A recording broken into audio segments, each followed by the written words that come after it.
In the early hours, large explosions rocked Kyiv as sirens rang out. A huge Russian bombardment of drones and missiles on the Ukrainian capital saw multiple targets attacked. Several residential buildings were struck as Ukrainians rushed to shelters once again. Daybreak revealed several apartment blocks had been turned to rubble, with emergency crews and volunteers picking through to search for survivors. It was a flash, and then everything started falling down. I don't understand how we're still alive. We had furniture against the walls, and all the cupboards fell on us, but we survived. I was sleeping in the corridor with the dog. The first blast wave blew the windows off. Second blast wave blew all the doors off. Then we ran out into the street. Everyone is suffering now. It's coming to any area, as we can see. No negotiations have yielded anything yet. Unfortunately, people are suffering. At least 16 have been killed, including 4 children, the youngest just 2 years old. Dozens more have been injured. At least 40 people have been injured in Kyiv. There's been a missile attack. There have been 2 missiles near this building. If you take into account the number of damaged cars nearby, we can say that it was cluster ammunition. In a statement, President Zelenskyy says this is proof to the world that Putin isn't interested in a ceasefire and real diplomacy, posting, "Russia chooses ballistics instead of the negotiating table. It chooses to continue killing instead of ending the war, and this means that Russia still does not fear the consequences. We expect a response from everyone in the world who has called for peace, but now more often stays silent rather than taking principled positions. And it is definitely time for new tough sanctions against Russia for everything it is doing." This CCTV footage shows the EU's officers and those of the British Council being struck. Both were severely damaged, but no staff were hurt. Whether deliberate or simply indiscriminate, the attack drew swift condemnation from European leaders. I'm outraged by the attack on Kyiv, also hitting our EU offices. This was the deadliest drone and missile attack on the capital since July. It was an attack also on our delegation, and this is another grim reminder of what is at stake. The British Council says their building will be closed to visitors for some time, but they will continue their educational and cultural work. The UK Foreign Office has summoned the Russian ambassador in London to explain. Inspecting the damage, Mayor of Kyiv Vitaly Klitschko. Putin is responsible for this war, which he started and does not want to stop. He doesn't just want Donetsk, Luhansk or Crimea, he wants the whole country. He is destroying cities and killing people. Our strength lies in our unity with our European partners and the United States, and together we can repel this invasion. This means modern weapons, tough sanctions and pressure from the international community to end this horror. Moscow claims it intercepted 102 Ukrainian drones overnight. Nonetheless, they successfully managed to strike 2 oil refineries, one in the Krasnodar region and the other in Samara. Both are still ablaze. Ukrainians are once again left to recover the fallen and clear their destroyed homes. More evidence for the prosecution of Putin's war crimes. In a small act of defiance, these Kyiv residents stepped over the broken glass of their salon windows to go about their daily lives, running their business to provide their customers with some trace of normality. On Sunday, people here celebrated 34 years of independence after the fall of the USSR. Their determination to keep calm and carry on in the face of renewed Russian imperialism seems unfettered 3.5 years into this war. We're now joined by Ukrainian MP and leader of the Holos Party, Kira Rudik, who's currently in Kyiv seeing the damage for herself. Kira, thank you for speaking to us after a dramatic night. Can you tell us about your own experience and how you're feeling today? Hello, Vinny, and thank you so much for having me.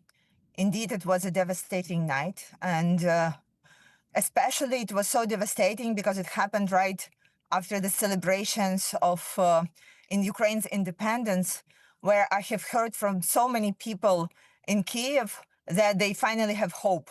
They have hope that the war will end, and they have hope that the pressure from President Trump will finally reach Putin and Russia.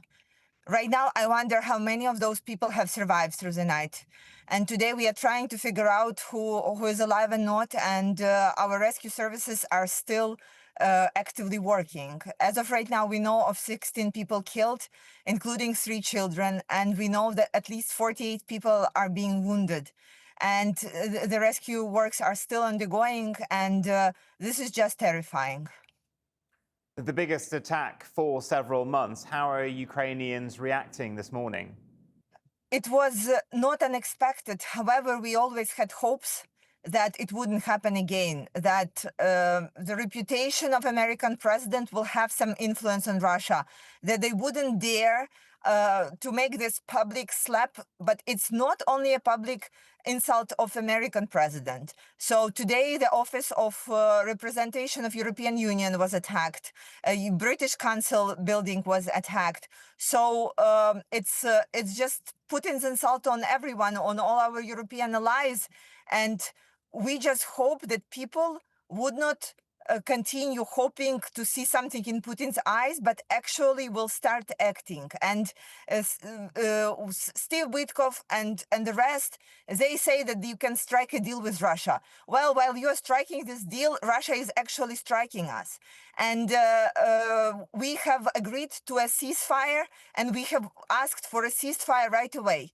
For some reason, after talking to Putin, President Trump changed his mind and he said that you can set up a deal. However, how many people will be killed on the way to this deal? And if this deal would even happen?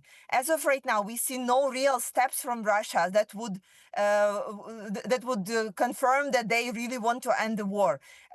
Absolutely, this attack this night did not confirm it. It was showing the world that Russia will continue killing us for as long as it takes, and they wouldn't stop unless they are stopped. And no American president, no European leaders are ready to stop them right now. So we are calling for really drastic actions, for the sanctions to be imposed, and for additional air defense systems being sent over to Ukraine. Because Vinny, this night it was more than 600 drones attacking Kyiv, attacking Ukraine. Like, can you imagine that this was the really barrage on drones and missiles, and our capacity in air defense systems is really limited. There was a flurry of diplomatic activity a fortnight ago, but President Zelenskyy has said this is proof Putin isn't interested in negotiations to end this war. What should he be doing now? President Zelenskyy needs to be persuading President Trump to go ahead and get tired of Putin's insults and of public humiliations. So we hope that President Trump will either pressure Putin into a ceasefire, or he will go on the bad side and start executing on all the threats that he has made, on the sanctions, on arming Ukraine, on pressuring Russia's allies who are purchasing their gas and oil, because this is the only way. President Trump has been pressuring Ukraine into committing to a ceasefire and into committing to a rare minerals deal, and we have done everything. We have agreed to everything that we were asked. Right now, it's a time to put pressure on Russia, because if you look at it, the United States have put zero pressure on Russia since President Trump was in office.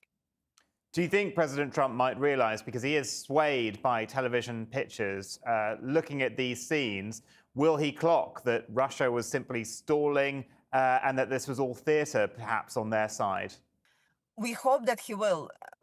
And for the sake of the families of people who were killed today, I just hope that he will. Because it's so unfair that people don't know if they're going to wake up in the morning when they're going to their beds at night. It is so unfair that the illusion that Putin has fed to President Trump right now has an actual cost here on the ground. And this costed people's lives, children's lives. Your president has called for more international sanctions. What would you like to see countries doing now? The first and foremost, what needs to be done is confiscation of Russian assets that are being frozen. This is how to hit Russia hard. Unfortunately, we don't see a political will to do it right away. but we know that we need to move forward in the matter. Right now, Russia has stored about 300 billion, maybe more, in European countries. And these monies, they belong to Europe, they belong to Ukraine to ramp up defense, not using money of the European taxpayers, but actually using Russian money. For Russia, it will be a sign that Europe means business. And you've touched on this already, but what do you make of Russia hitting the EU and British Council's offices? Was this deliberate? It was absolutely deliberate, and I can tell you, Vinny, why. Because just a couple of days ago, Russia has targeted a factory in the western Ukraine, about 800 kilometers from the front line, in a very safe area. And this factory was one of the largest American investments in Ukraine. And it couldn't have been an incident because it was so far away from everything. And the factory was doing coffee makers. So it was before. Right now, they're attacking the European and British organizations in Ukraine.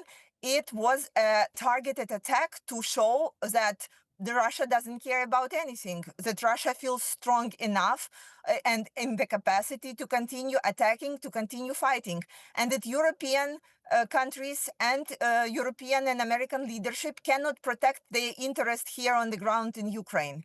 And this is such a public insult and slap in the face that it needs to be answered.